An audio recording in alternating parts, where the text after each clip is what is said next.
Hello friends, my self Manas Kokni and welcome to my channel civil engineering. तो friend, जैसे कि हमने इंट्रोडक्शन पार्ट में देखा था, हम एक वीडियो लेक्चर से स्टार्ट करने जा रहे हैं। तो ये हमारा पहला लेक्चर रहेगा, फ्लो ऑफ कंस्ट्रक्शन प्रोजेक्ट। तो फ्रेंड्स, ये लेक्चर में हम डिस्कस करेंगे कि एक कंस्ट्रक्शन प्रोजेक्ट इन जनरल कौन कौन से स्टेज में होकर गुजरता है, like from start to end से होकर कंप्लीट होता है।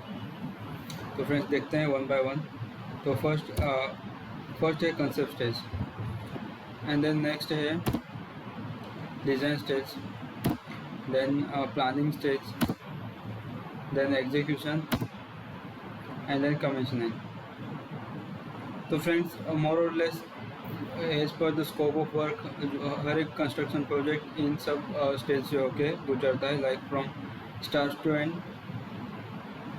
तो फ्रेंड्स, अभी वन बाय वन डिस्कस करेंगे इन ब्रीफ हर एक स्टेज को। तो पहला है कंसेप्ट स्टेज।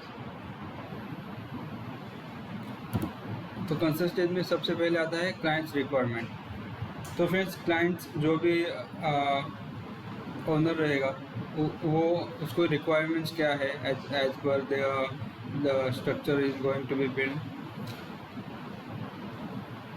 जैसे कि क्लाइंट्स को कौन सा टाइप का स्ट्रक्चर बिल्ड करना है, लाइक कोई रेसिडेंशियल बिल्डिंग हो सकती है, बंगलो हो सकता है, या तो कोई रेसिडेंशियल कॉम्प्लेक्स हो सकता है, कोई स्पेशल बिल्डिंग हो सकती है जैसे कि स्कूल बिल्डिंग है, हॉस्पिटल है, या तो कोई कम्युनिकेशन बिल्डिंग हो सकती है। या तो जैसे भी एक क्लाइंट के रिक्वायरमेंट के अकॉर्डिंग जो भी type of building structure build करना है, it depends on clients requirement and resources like client के पास क्या रिसोर्स अवेलेबल है, लाइक कोई लैंड अवेलेबल हो सकता है क्लाइंट के पास for structure for construction of structure, या तो कोई क्लाइंट के पास उसके पास रिसोर्सेज फॉर इन्वेस्टमेंट, या तो किसी के पास कंस्ट्रक्शन का इक्विपमेंट रहेगा जिसको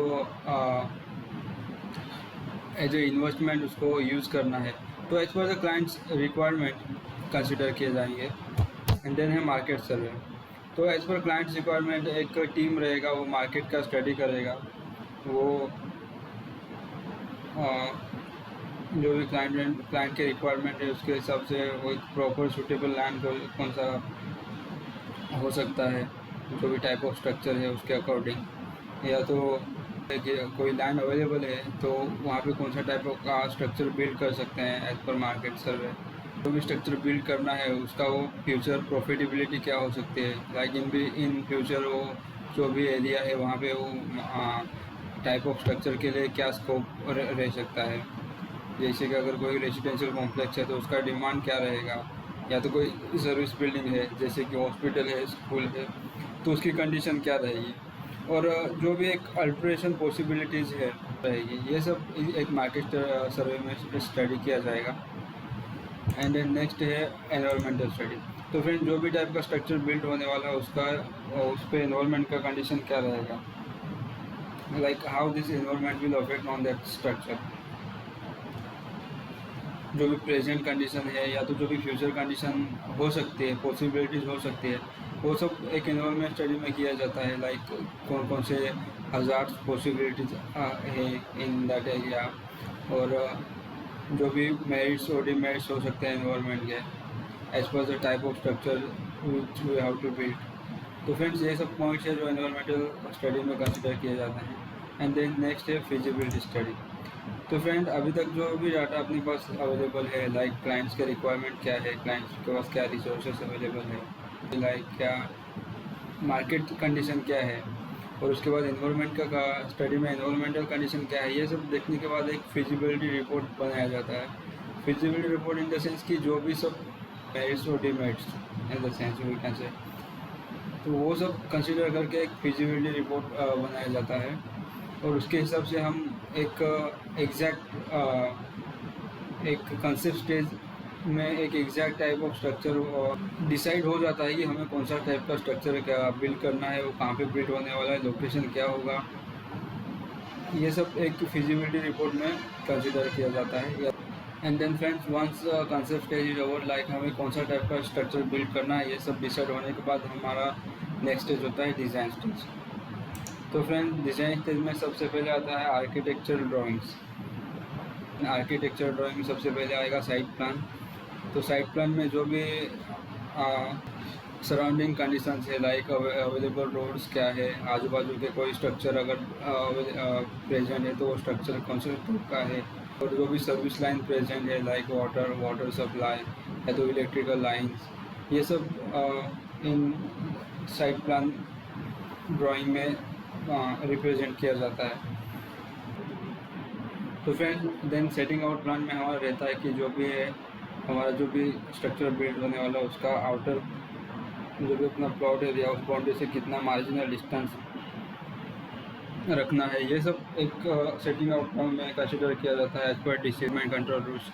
तो ये सब रूल्स है वो जैसा भी अपना टाइप का स्ट्रक्चर जो भी टाइप का स्ट्रक्चर रहेगा उसके लिए थोड़े अलग अलग रहते हैं, लाइक अलग अलग डिपार्टमेंट के according, like fire department, town planning department etcetera. Then आता है कंटूर ड्राइंग्स। तो कंटूर ड्राइंग में हमारा जो भी टोपोग्राफिकल एरिया है, लाइक लैंड का एलिवेशन कैसा है आजू बाजू का, वो सब एक कंटूर ड्राइंग में आता है।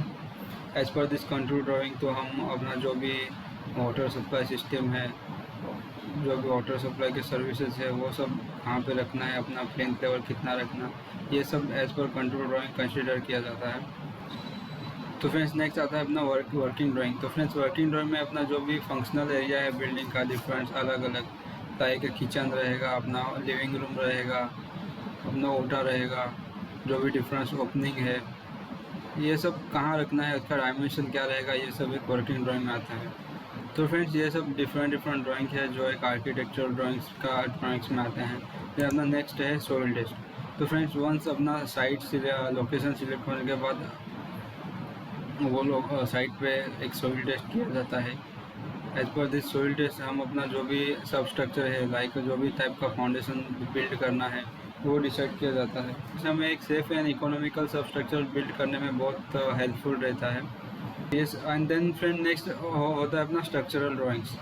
तो स्ट्रक्चरल ड्राइंग्स में जो भी अपने स्ट्रक्चरल एलिमेंट है, लाइक फुटिंग है, कॉलम है, बीम है, स्लैब है, ये सब का साइज़ क्या होना चाहिए, ये सब जो भी कॉलम है उनका ओरिएंटेशन कैसे होना चाहिए, फुटिंग का डेप्थ कितना लेना है, ये सब एक स्ट्रक्चरल ड्राइंग्स में आता है। इसमें प्रॉपर डिटेलिंग रहता है कि स्टील कैसा प्रोवाइड करना है, स्टील कहाँ पे कितना देना है, ये सब एक स्ट्रक्चरल ड्राइंग में आता है।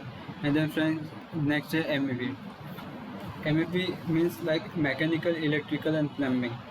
तो फ्रेंड्स मैकेनिकल में आता है अपना HVAC system, like heating, ventilation and air conditioning. तो ये सब जो भी अपना इनबिल्ट एनवायरनमेंट है बिल्डिंग का या तो कोई स्ट्रक्चर का, वो एनवायरनमेंट में टेम्परेचर मेंटेन रखने के लिए हमें ये HVAC सिस्टम डिज़ाइन करना रहता है।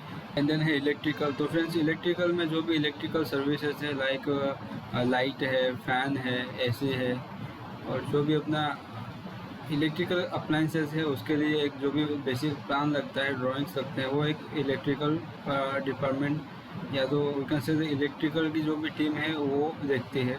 देन आता है प्लम्बिंग। तो फ्रेंड्स प्लम्बिंग में हमारा जो भी वाटर का इनफ्लो एंड आउटफ्लो है वो सब कैसे रहना चाहिए, वो सब ड्राइंग्स इसमें बनाए जाते हैं।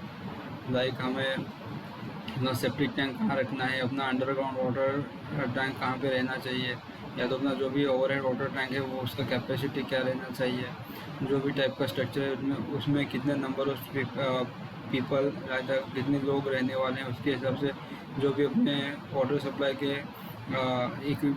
अप्लाइंसेस है, like underground tank, overhead tank, वो सबका साइज़ कितना रहना चाहिए, उसमें इकोनॉमी कैसे अचीव कर सकते हैं, ये सब एक प्लम्बिंग ड्राइंग में देखा जाता है। एंड देन फायर फाइटिंग भी एक प्लम्बिंग का ही एक पार्ट है। तो फ्रेंड्स ये सब एक बेसिक डिज़ाइंस हो जाने के बाद हम आते हैं BOQ में। तो friends BOQ is nothing but bill of quantities. तो इसमें हमें जो भी सब टाइप का work, like structural work, plumbing work, electrical work, finishing work, सबका क्या क्वांटिटी रहेगा, उसका स्पेसिफिकेशंस क्या रहेंगे, वो सब एक BOQ में आ जाता है। एंड देन हमें इससे मालूम पड़ता है कि हर एक जो भी वेंडर है या तो जो भी कॉन्ट्रैक्टर है उसका स्कोप ऑफ वर्क क्या रहेगा, कि किसको कितना काम करना है, उसको क्या क्वालिटी में काम करना है, उसका क्वांटिटी कितना रहेगा। तो ये on the basis of this जो भी वेंडर है या तो जो भी एक टीम है एस्टिमेशन डिपार्टमेंट, वो रेट एनालिसिस करती है और हर एक काम का रेट फिक्स किया जाता है। एंड दिस BOQ इज एक ये BOQ एक लीगल डॉक्यूमेंट रहता है ड्यूरिंग कॉन्फ्लिक्ट्स की। जब भी कोई अगर कहता है कि हमें ये काम ऐसा नहीं ऐसा चाहिए, तो वो टाइम पे एक BOQ एक लीगल डॉक्यूमेंट की तरह काम करता है। उसमें एक कोई भी कह सकता है कि हाँ ये BOQ में ऐसा दिया है, इसके लिए ये सब ऐसा करना ज़रूरी है, या तो हमने ये सब एज पर BOQ के हिसाब से किया है। एंड देन फ्रेंड्स वंस हमारा एक बेसिक डिज़ाइन सब डिज़ाइन डॉक्यूमेंट रेडी होने के बाद हम एक प्लानिंग की तरफ जा सकते हैं। तो हमारा आफ्टर डिज़ाइन हमारा नेक्स्ट स्टेज है प्लानिंग स्टेज। तो प्लानिंग स्टेज में सबसे पहले आता है डिपार्टमेंटलाइजेशन। तो फ्रेंड्स वंस हमारा सब बेसिक ड्राइंग्स रेडी हो जाते हैं जाने के बाद, और एक अपना प्राइमरी बजट BOQ के एज पर BOQ रेडी होने के बाद हम प्लानिंग कर सकते हैं। तो उसमें हमें अलग अलग डिपार्टमेंट हो जाते हैं, जैसे कि engineering department, estimation and billing department, store department, purchase department, account department, HR department. तो ये सब अलग अलग डिपार्टमेंट है as per the scope of work. ये डिपार्टमेंट का लाइक नंबर ऑफ पीपल्स हर एक डिपार्टमेंट में अलग अलग हो सकते हैं।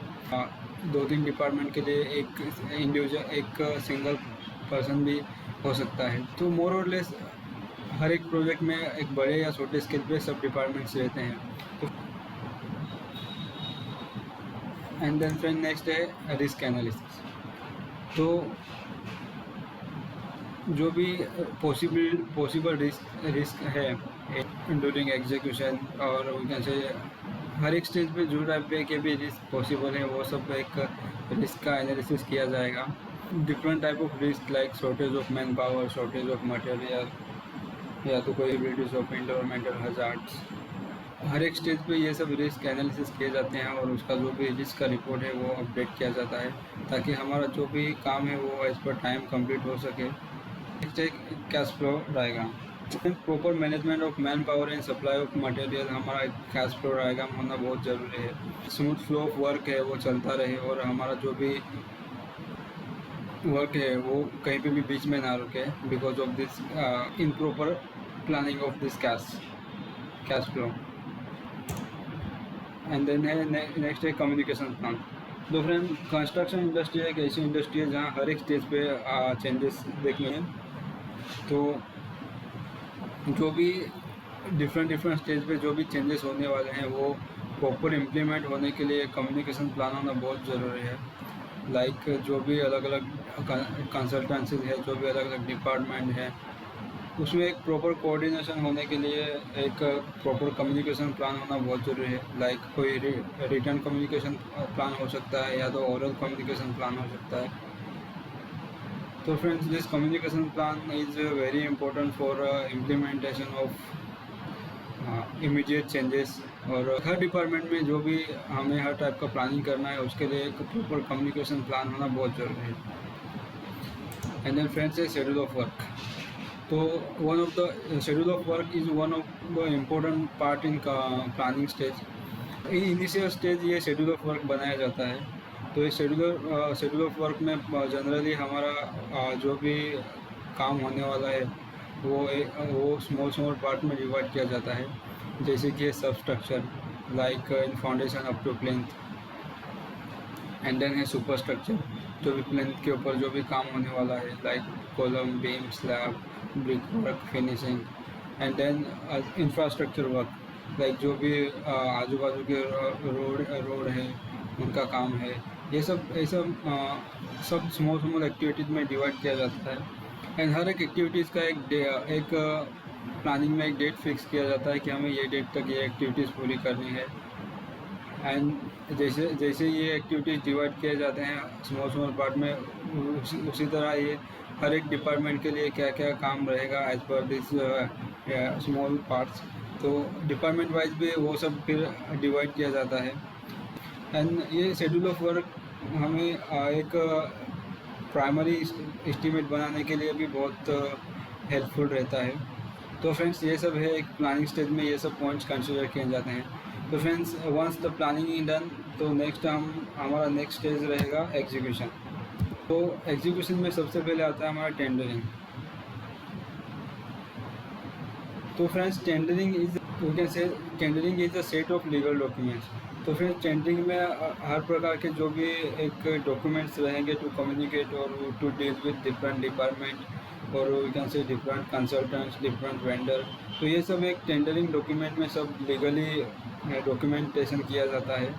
तो इसमें अलग अलग टाइप के डॉक्यूमेंट्स रहते हैं, जैसे कि है technical documents, the commercial documents and other documents.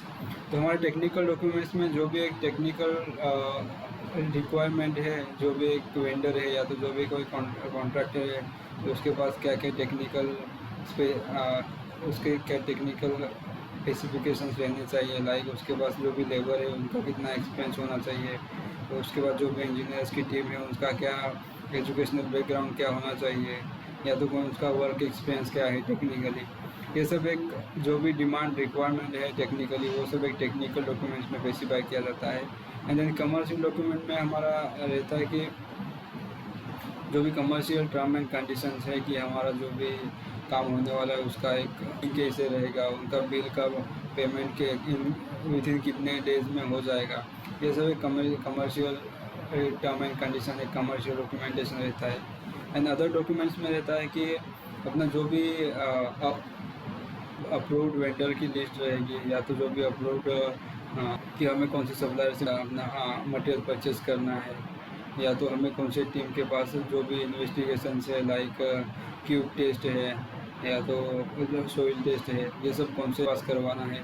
ये सब इन जनरल एक लिस्ट या तो वी कैन से एक अलग डॉक्यूमेंट्स दिए जाते हैं। टेंडरिंग में जो भी कॉन्ट्रैक्टर इंटरेस्टेड है या तो जो भी वेंडर इंटरेस्टेड है, वो सब का टेंडरिंग का कंडीशंस फुलफिल होने के बाद उसको वो जो भी टेंडर है वो ऑफ़र किया जाता है। Once this tender is offered, एक बार टेंडर मिलने के बाद विद इन 15 डेज जो भी कॉन्ट्रैक्टर है उससे साइट पे काम करना होता है।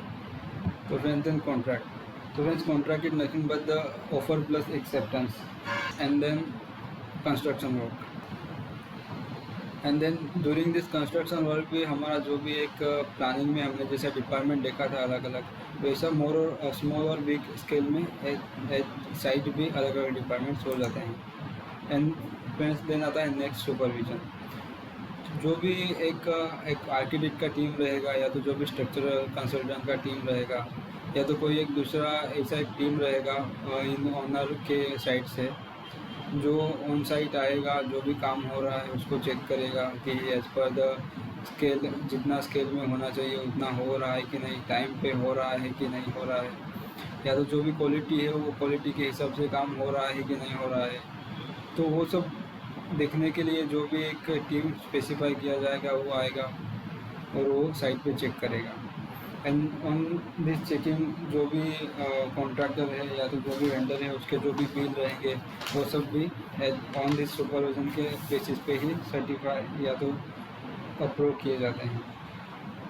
Friends one this execution done, like हमारा ऑन साइट स्ट्रक्चर रेडी होने के बाद हमारा नेक्स्ट स्टेज रहेगा कमीशनिंग। कमीशनिंग में सबसे पहले आएगा गवर्नमेंट अप्रोच। तो फ्रेंड जो टाइप का भी स्ट्रक्चर है, लाइक कोई सर्विस बिल्डिंग हो, पेशल बिल्डिंग हो सकती है, लाइक स्कूल बिल्डिंग या तो हॉस्पिटल, कम्युनिकेशन बिल्डिंग या तो कोई रेजिडेंशियल अपार्टमेंट है, तो उसके जो भी गवर्नमेंट के रूल है, रेगुलेशन है, उसके हिसाब से वो गवर्नमेंट बॉडी आके चेक करेगी और उसको अप्रूव करेगी कि एज पर दिस रूल है रेगुलेशन वो जो भी स्ट्रक्चर बिल्ड हुआ है वो रहने के लिए सूटेबल है या नहीं है।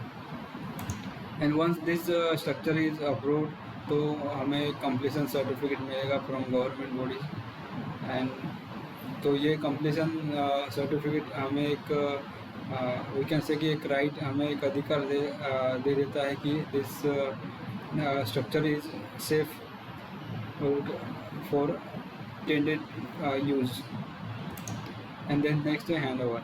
तो once this completion certificate is receive, तो जो भी कॉन्ट्रैक्टर है या तो जो भी कंसल्टेंसी है डिफरेंट, वो ओनर को जो भी प्रोजेक्ट है वो हैंड ओवर कर देगी और उसके बाद जो भी इंटेंडेड यूज़ है वो उसके लिए वो स्ट्रक्चर रेडी हो जाएगा। and then this open for reside, or we can say the open for any type of use for which this structure is constructed. And next है maintenance. तो friend maintenance is ongoing process in specific period, like for after 1 year और after 2 years. जो भी एक specific period decide किया जाएगा उसके वो पीरियडिकली मेंटेनेंस का काम रहता है. तो मेंटेनेंस के काम के लिए ओनर की तरफ से जो भी टीम अपॉइंट की जाएगी वो फिर मेंटेनेंस का काम देखेगी. सब डिफरेंट स्टेजेस हैं. लाइक इन जनरल हमने ये स्टेज के हम 5 स्टेज में ये कंस्ट्रक्शन प्रोजेक्ट को डिवाइड किया है. तो as per scope of work of this any construction project, तो मोर और लेस ये सब स्टेज से होकर जो भी कंस्ट्रक्शन का प्रोजेक्ट है वो कंप्लीट होता है. तो फ्रेंड्स, आई होप आपको ये वीडियो अच्छा लगा. तो friends, please subscribe my channel and press bell icon. तो फ्रेंड्स, मिलते हैं नेक्स्ट लेक्चर में, जो कि हमारा लेक्चर है different stake holders in construction project. तो थैंक यू.